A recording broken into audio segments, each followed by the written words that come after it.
बिस्मिल्लाहिर्रहमानिर्रहीम। Quantum learning academy में आपको खुशामदीद। आज के इस लेक्चर में हम बात करेंगे अबाउट सेल मेम्ब्रेन। चूँकि आपको पता है प्रीवियस वीडियो में हमने बात की थी अबाउट सेल वॉल और हमारा जो सेल ऑर्गेनेल्स का जो पोर्शन है वो स्टार्ट है और आज उसका दूसरा लेक्चर है about cell membrane. So let me start cell membrane. मैं लिख देता हूँ यहाँ पे सेल मेम्ब्रेन।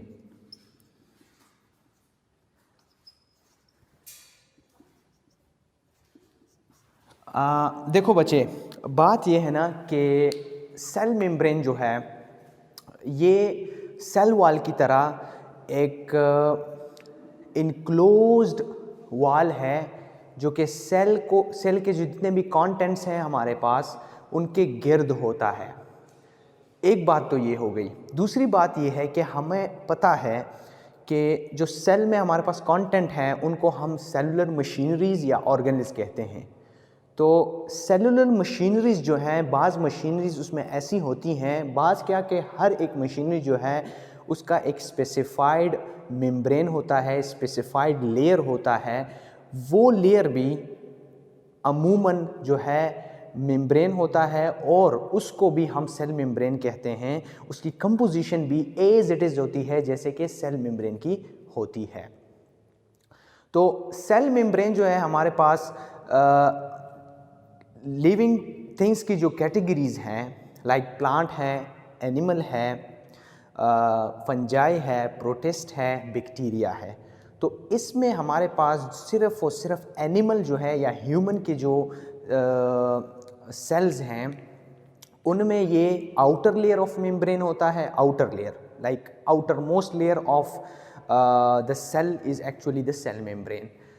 लेकिन अगर हम बैक्टीरिया में देखें या हम जो है प्लांट में देखें तो आउटर मोस्ट लेयर जो है वो सेल वॉल होता है, उससे नीचे जो है हमारे पास सेल मेम्ब्रेन होता है। तो मैं यहाँ पे लिख देता हूँ cell membrane is actually the outermost layer of कौन सा?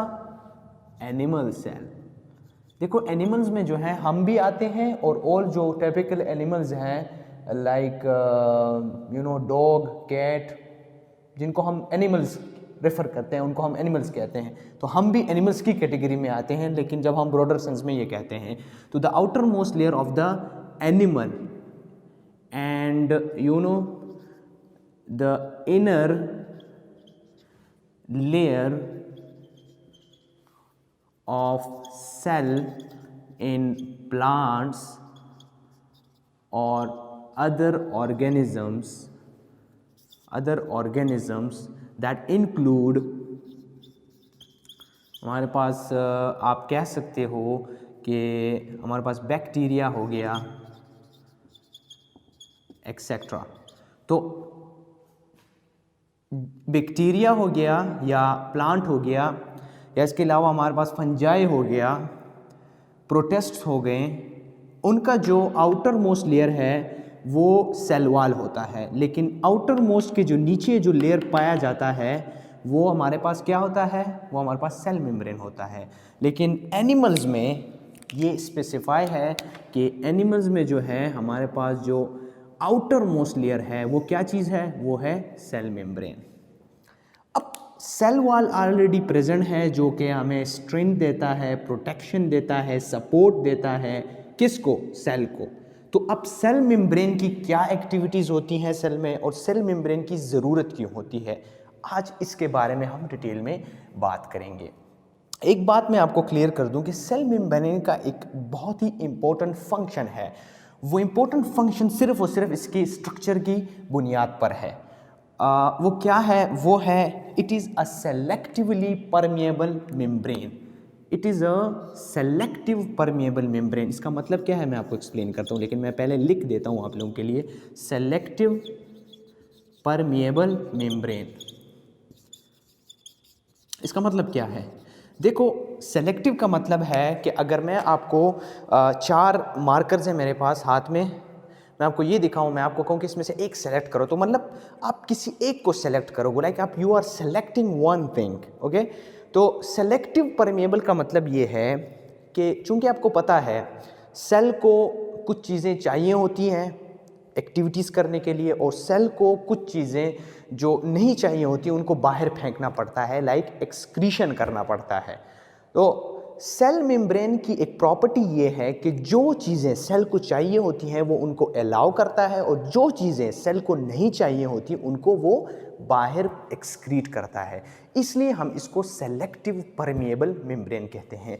ये जो परमेएबिलिटी है ना, ये परमेएबल, ये जो लफ्ज़ मैंने यहाँ पे लिखा हुआ है परमेएबल, ये एक हमेशा एक मेम्ब्रेन की एक क्वालिटी होती है। परमेएबिलिटी कहते हैं कि किसी चीज़ को अलाउ करना, सही है। मतलब मेम्ब्रेन की वो क्वालिटी या मेम्ब्रेन की वो प्रॉपर्टी जिससे वो किसी चीज़ को अलाउ करने का, जो अलाउ करे उसको या अलाउ ना करे, उस प्रॉपर्टी को हम परमेएबिलिटी कहते हैं।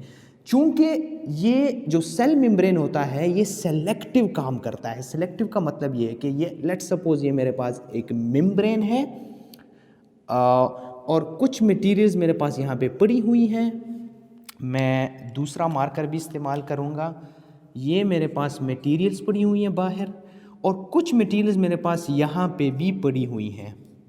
तो अब सेलेक्टिव का मतलब ये है कि अब सेल को कुछ मटेरियल चाहिए, लाइक मैं कहता हूँ कि सेल को ये चाहिए तो ये इसको अलाउ करेगा, और सेल को ये वाला मटेरियल नहीं चाहिए तो ये इसको क्या करेगा, एक्सक्रीट करेगा। तो ही सेलेक्टिंग, ये सेलेक्ट कर रहा है। बाहर तो बहुत सी चीज़ें पड़ी होंगी लेकिन ये इसमें वो चीज़ें सेलेक्ट करेगा जो सेल को चाहिए होगा। तो एक इम्पॉर्टेंट प्रॉपर्टी सेल मेम्ब्रेन की क्या है, वो हमारे पास है सेलेक्टिव परमेएबिलिटी। ओके, ये आपको क्लियर हो चुका होगा। दूसरा जो इम्पोर्टेंट वो है वो इस सेलेक्टिव परमेबिलिटी के साथ साथ, चूंकि ये एक मेम्ब्रेन है तो ये हमें दूसरी जो इम्पोर्टेंट फंक्शन है, मैं यहाँ पे नंबर 1 लिख देता हूँ, यहाँ पे आके हम नंबर 2 स्टार्ट करेंगे। ये दूसरा इसका इम्पोर्टेंट फंक्शन है, वो ये है कि हमें क्या करता है, ये सपोर्ट भी करता है, प्रोटेक्शन भी देता है, उसके साथ साथ जो है स्ट्रेंथ भी देता है। ये वही फंक्शंस हैं जो कि एक सेल वॉल की होती हैं। तो चूंकि ये एक मेम्ब्रेन है तो ये हमें सपोर्ट भी देता है, प्रोटेक्शन भी देता है और स्ट्रेंथ भी देता है। तीसरा मोस्ट इम्पॉर्टेंट फंक्शन है वो है the site for important metabolic reactions. इसका मतलब क्या है, site for important metabolic reactions, important metabolic reactions. देखो बच्चे, बात यह है ना कि मेटाबॉलिक रिएक्शन किसे कहते हैं। मैंने यहाँ पे एक वर्ड इस्तेमाल किया मेटाबॉलिक रिएक्शंस। अब ये कहते किसे हैं, देखो बच्चे, बात यह है ना कि सेल की जो सर्वाइवल है या सेल जो जिंदा होता है या सेल जो अपनी एक्टिविटीज़ परफॉर्म करता है, ये डिपेंड करता है उसके मेटाबॉलिक रिएक्शंस पे। मेटाबॉलिक रिएक्शन में आपको आसान तरीके से समझाता हूँ कि किसी चीज़ का टूटना और किसी चीज़ का बनना। तो सेल में बाज़ चीज़ें टूटती हैं और बाज़ चीज़ें बनती हैं। इन सारे प्रोसेसेस को बायोलॉजी के वर्ल्ड में मेटाबॉलिक रिएक्शंस कहते हैं। तो बाज़ सेल्स में लाइक बैक्टीरिया में जो है बाज़ औकात ये सेल मेम्ब्रेन जो है ये इस तरह का शेप इख्तियार कर लेता है, और इसका मकसद ये होता है कि इन मेम्ब्रेन्स के ऊपर जो है इम्पोर्टेंट रिएक्शंस होती हैं, लाइक क्या, एरोबिक रेस्पिरेशन, और बाज़ जगहों पे फोटोसिंथेसिस भी इन मेम्ब्रेन्स के ऊपर होती हैं, लाइक इन मेम्ब्रेन्स की वजह से होती हैं। लाइक इन मेम्ब्रेन्स में ऐसे कंपोनेंट्स मौजूद होती हैं जो कि फोटोसिंथेसिस एंड एरोबिक रेस्पिरेशन में हेल्प करती हैं। सिर्फ आपने ये याद रखना है कि मेम्ब्रेन जो है, ये सेल मेम्ब्रेन जो है, it plays an important role in performing the metabolic reactions, और ये हर एक में नहीं होता। मैंने आपको स्टार्ट में एक बात बताई कि कि सेल में जो है हमारे पास क्या होती हैं, मेटाबॉलिक प्रोडक्ट्स होती हैं, और मेटाबॉलिक प्रोडक्ट्स कौन प्रोड्यूस करता है, जो सेलुलर मशीनरीज होती हैं, लाइक गोल्जी एपेरेटस हो गया हमारे पास, क्लोरोप्लास्ट हो गया, एंडोप्लाज्मिक रेटिकुलम हो गया। तो ये जो एंडोप्लाज्मिक रेटिकुलम है, गोल्जी एपेरेटस है, जो हमारे पास और ऐसे सेलुलर मशीनरीज हैं, उनकी जो मेम्ब्रेन होती है वो सेलुलर मेम्ब्रेन होती है, वो सेल मेम्ब्रेन होता है, उनकी कंपोजिशन सेल मेम्ब्रेन की तरह होती है।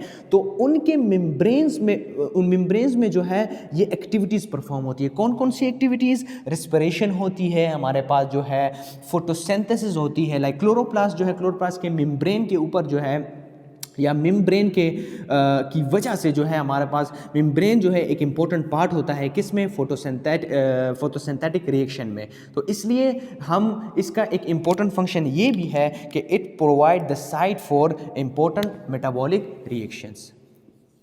ये तो बात हुई सेल मेम्ब्रेन के हवाले से और इसके कुछ फंक्शंस के हवाले से। अब मैं बात करूँगा इसके कंपोजिशन के हवाले से या इसके स्ट्रक्चर के हवाले से। अगर हम इसको माइक्रोस्कोप के अंदर देखेंगे तो सेल मेम्ब्रेन की क्या स्ट्रक्चरल कंपोजिशन है और क्या इसमें कौन कौन से सब्सटेंस या कंपाउंड्स जो है वो मौजूद हो है, उनके क्या क्या काम है। आखिर में एक और फंक्शन जो है वो बहुत इंपॉर्टेंट है, वो है वो मैं यहाँ पे लिख देता हूँ, यहाँ पे 4 नंबर पे है, वो है सेलुलर रिसेप्टर रिस्पॉन्स। मतलब ये है कि ये मेरे पास एक सेल है, सही है, और ये मेरे पास दूसरा सेल है, ये मेरे पास तीसरा सेल है। सेल मेम्ब्रेन की क्वालिटी ये भी है कि इस सेल को इसके साथ अगर रब्ता करना है, इस सेल को अगर इसके साथ रब्ता करना है, इस सेल को इसके साथ रब्ता करना है, या इस सेल को इसके साथ रब्ता करना है, तो ये जो राब्ते होती हैं आपस में सेलों के दरमियान, ये होती हैं with the help of receptors. किन की मदद से होती हैं, रिसेप्टर्स। और रिसेप्टर्स जो हैं असल में मौजूद होती हैं on the surface of cell membrane. तो रिसेप्टर क्या करती हैं, सिग्नल पास करती हैं एक सेल से दूसरे सेल में, और ये जो सिग्नल पास होती हैं एक सेल से दूसरे सेल में, ये जो है for the sake of maintaining the metabolic processes. देखो सेल में जो है, सेल जो है एक काम करता है, लाइक हर एक सेल जो है वो दूसरे सेल पे डिपेंडेंट होता है, मतलब इनडिपेंडेंट कोई सेल नहीं होता। ये सेल जो है कुछ एक्टिविटीज़ पे इस सेल पे डिपेंड करेगा, कुछ एक्टिविटीज़ पे इस सेल पे डिपेंड करेगा। तो इसलिए जो सेल मेम्ब्रेन है इसके ऊपर हमारे पास रिसेप्टर्स होती हैं। अगर कुछ चीज़ें इसमें बन रही हैं और इसको चाहिए होती हैं तो ये कम्युनिकेट करेगा with the help of receptors, और रिसेप्टर्स मैंने कहा मौजूद होती हैं सेल मेम्ब्रेन पर। तो इसलिए सेल मेम्ब्रेन जो है वो सेलुलर रिसेप्टर रिस्पॉन्स में हेल्प करता है। तो ये तकरीबन मैंने आपको 1 2 3 4 मैंने इसके इंपॉर्टेंट फंक्शंस बता दिए, और यही इसके कोर फंक्शंस होती हैं जो कि सेल मेम्ब्रेन परफॉर्म करता है। अच्छा, तो अब मैं बात करूंगा इसके स्ट्रक्चर के हवाले से कि इसका स्ट्रक्चर कैसा है और कौन कौन सी सब्सटेंसेस या मॉलिक्यूल्स या बायोलॉजिकल सब्सटेंसेस हैं वो सेल मेम्ब्रेन के स्ट्रक्चर में कंट्रीब्यूट करती हैं। अच्छा बच्चे, अब ज़रा गौर से आपने देखना होगा क्योंकि मैं अभी आपके सामने स्ट्रक्चर जो है वो ड्रा करने वाला हूँ, सही है।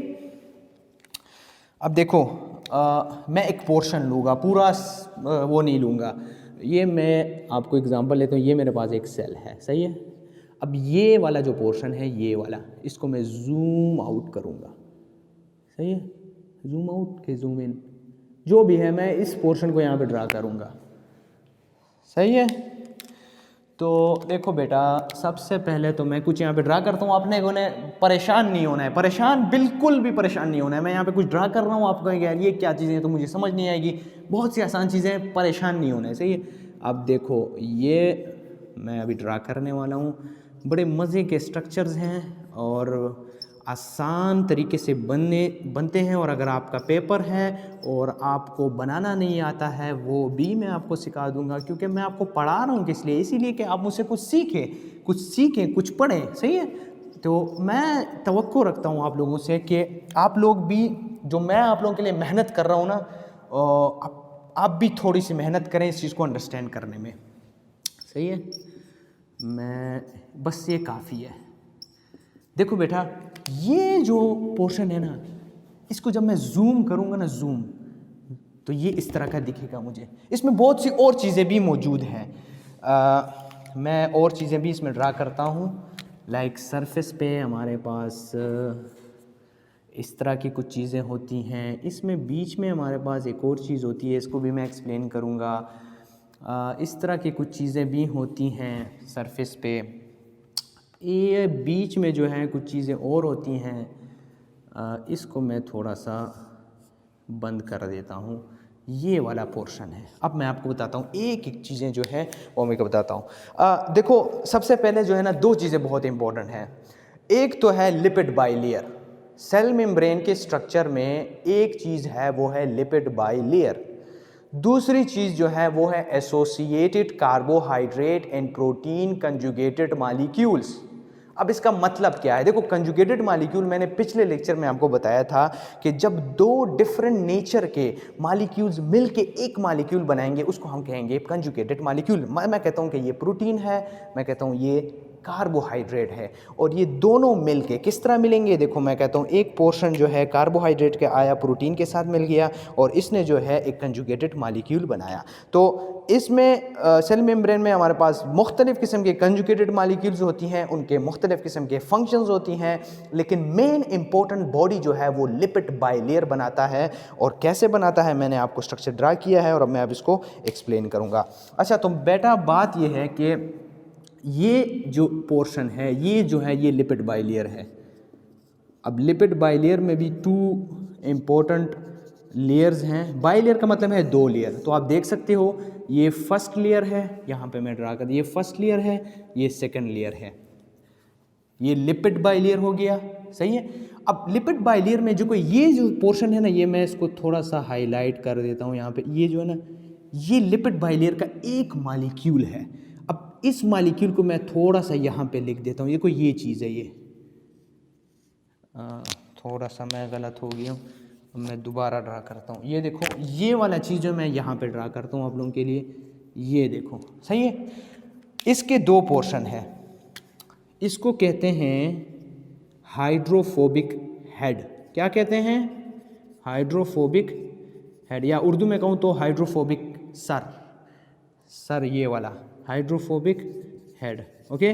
और दूसरा जो पोर्शन है वो है हाइड्रोफिलिक टेल। अब हाइड्रोफोबिक का क्या मतलब है, हाइड्रोफिलिक का क्या मतलब है?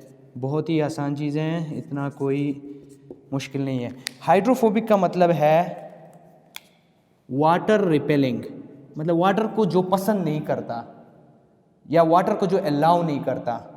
सही है। हाइड्रोफोबिक इसको कहते हैं। तो वाटर रिपेलिंग, बायोलॉजी के लफ्ज़ में की ज़ुबान में water repelling. Okay. Hydrophobic head.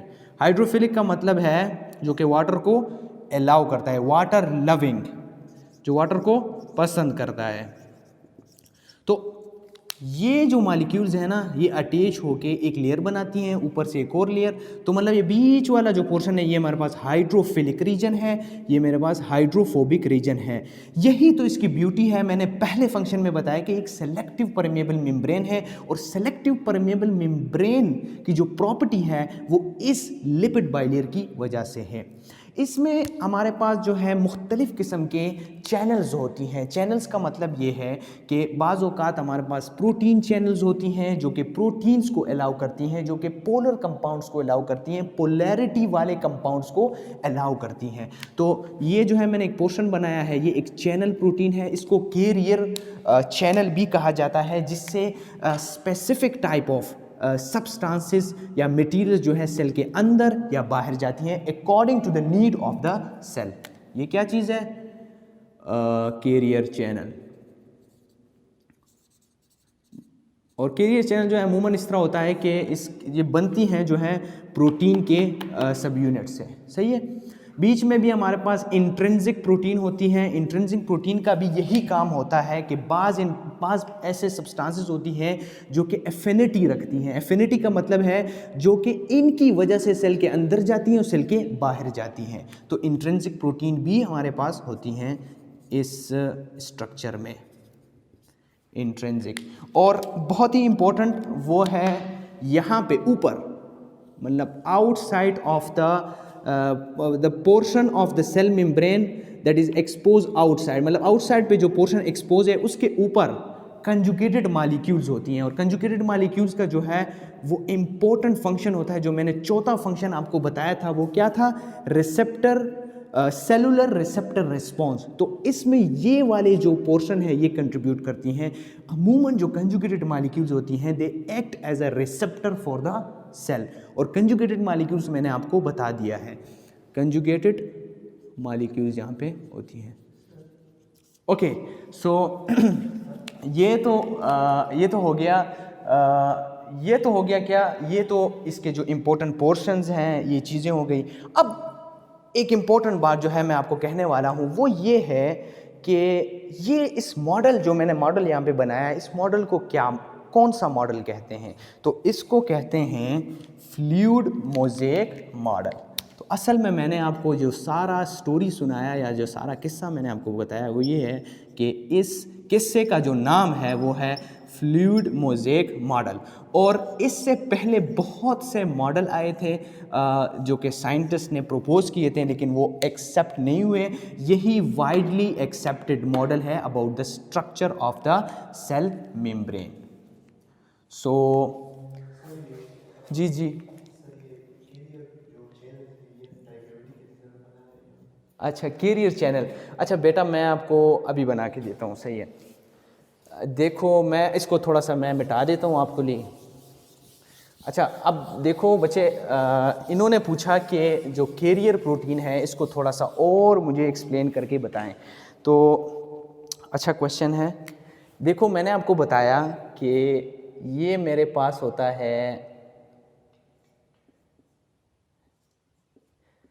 एक लिपिड बाइलेयर। ओके, मैंने क्या कहा था, लिपिड बाइलेयर। और लिपिड बाइलेयर जो है वो इन मॉलिक्यूल से बनना होता है जो कि हाइड्रोफिलिक एंड हाइड्रोफोबिक रीजन्स होती हैं, सही है। अब देखो बेटा बात ये है ना कि इन लिपिड बाइलेयर के बीच में सैंडविच होता है। सैंडविच आप जानते हो, सैंडविच, उसकी तरह प्रोटीन सब यूनिट्स जो हैं वो अरेंज होती हैं। क्या होती हैं, प्रोटीन सब यूनिट्स क्या होती हैं, अरेंज होती हैं। अरेंज होके एक पोर बनाती हैं। क्या बनाती हैं, पोर। और पोर को हम क्या कहते हैं, चैनल। अब ये क्यों बनती हैं, मैंने आपको बताया कि जो सेल मेम्ब्रेन है इसका इंपॉर्टेंट फंक्शन है सेलेक्टिव परमिएबिलिटी। तो बाज़ सब्सटेंसेस ऐसी होती हैं आउटसाइड द सेल या इनसाइड द सेल, जिनको क्या करना होता है, सेल को उनको बाहर फेंकना होता है, एक्सक्रीट करना होता है, या सेल को बात ये चाहिए होती है। तो बाज़ औक़ात इस तरह होता है कि उन सब्सटेंसेस की एफिनिटी इनके साथ नहीं बनती। किसके साथ, लिपिड बाइलेयर के साथ नहीं बनती। एफिनिटी मतलब ये है कि ये इनको अलाउ नहीं करता अंदर जाने या बाहर जाने का। तो वो काम कौन करता है, वो काम वो प्रोटीन करते हैं जो कि सैंडविच होते हैं बिटवीन द लिपिड बाइलेयर, जिनको हम क्या कहते हैं, कैरियर चैनल्स या कैरियर प्रोटीन। प्रोटीन इसलिए हम लफ्ज़ इस्तेमाल करते हैं क्योंकि ये प्रोटीन के सब यूनिट्स बनाते हैं हमारे लिए चैनल्स। तो इसीलिए ये भी एक एडवांटेज है सेल मेम्ब्रेन के लिए कि उनमें क्या मौजूद है, कि प्रोटीन चैनल्स मौजूद हैं जो कि सेलेक्टिव परमिएबिलिटी का जो फंक्शन है उसमें हेल्प करती हैं। So that's it for today about the cell membrane. इंशाल्लाह अगली वीडियो में आपके साथ मुलाकात होगी। Thank you very much.